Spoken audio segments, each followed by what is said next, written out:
Here we are at the UFC gym for its 3rd year anniversary here in Honolulu. Sitting here with actually his name's on the door, so it's you got to say you're not even the CEO of the gym, you're the master of the gym, essentially. What's it mean? One, what did it mean to have a gym with your name on it coming to the island, especially letting the UFC show you a little bit of love?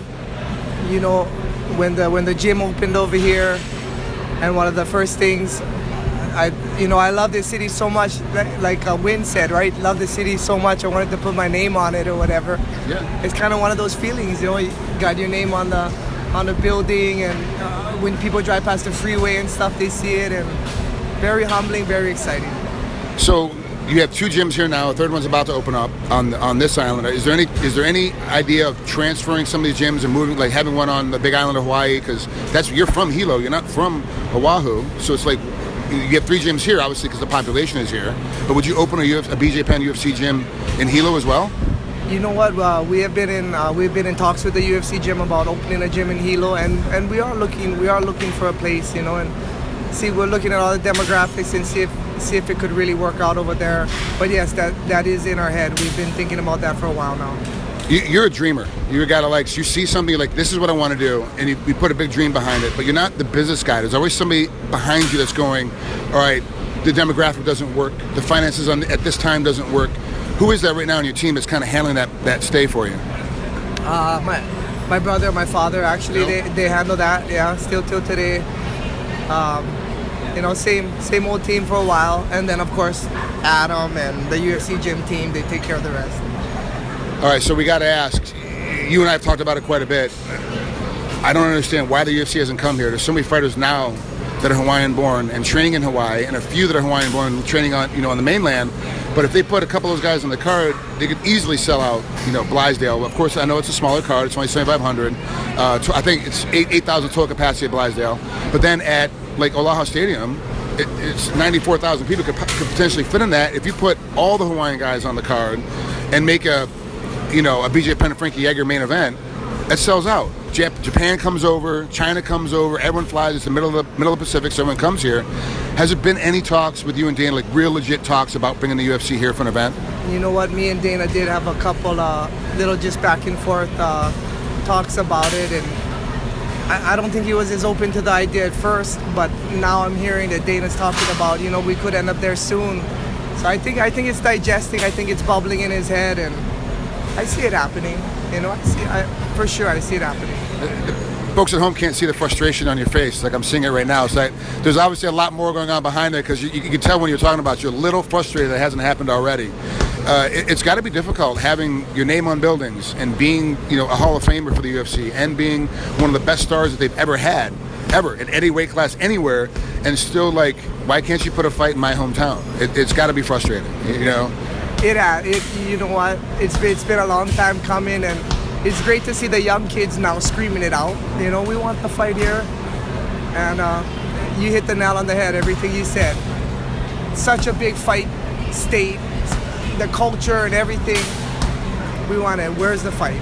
When's it gonna happen? So today at the UFC gym, it's you and Matt Hughes are doing the big party today. Matt's got a seminar here in a little while that you're going to help him out with. When you obviously made the announcement, you and I have had our conversation about why you're fighting again and your reasoning for that. Is Matt going to be part of your training camp, getting ready for this next fight, once you have a solid date and once you have a solid opponent? Yeah, as of now, we did talk about fighting, so we're just trying to get into shape and see how it all goes. And I definitely would want Matt to be involved. I think I would want someone like Pat Miletich to be involved.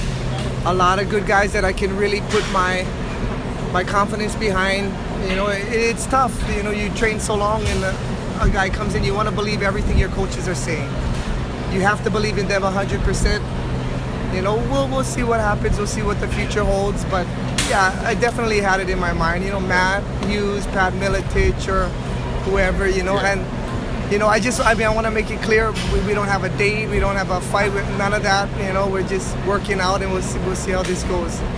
You went up, you left the island for a while and went and worked on the mainland for a couple months. And it was specifically just kind of see if your body could handle a training camp. How did you get through that, and how did you feel at the end of it before you came back? Did you feel confident that everything is going to be working in the direction that you want to?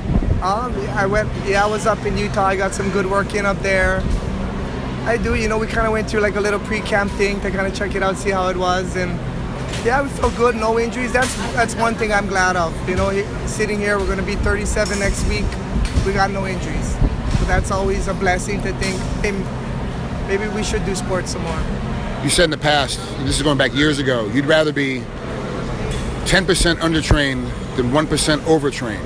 Which then all of a sudden you would lose a fight and everybody go, oh, BJ's being lazy. Like that's just his way of being lazy. But there is something now as we advance, 6-7 years later, everyone's like, oh yeah, we actually do need rest.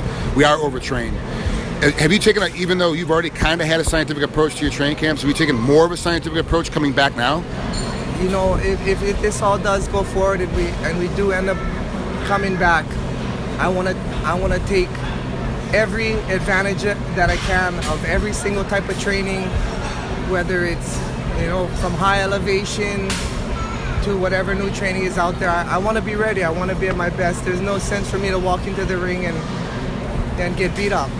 I feel the way I feel is I'm not too old to beat somebody up, but I'm too old to get beat up, so I better be ready.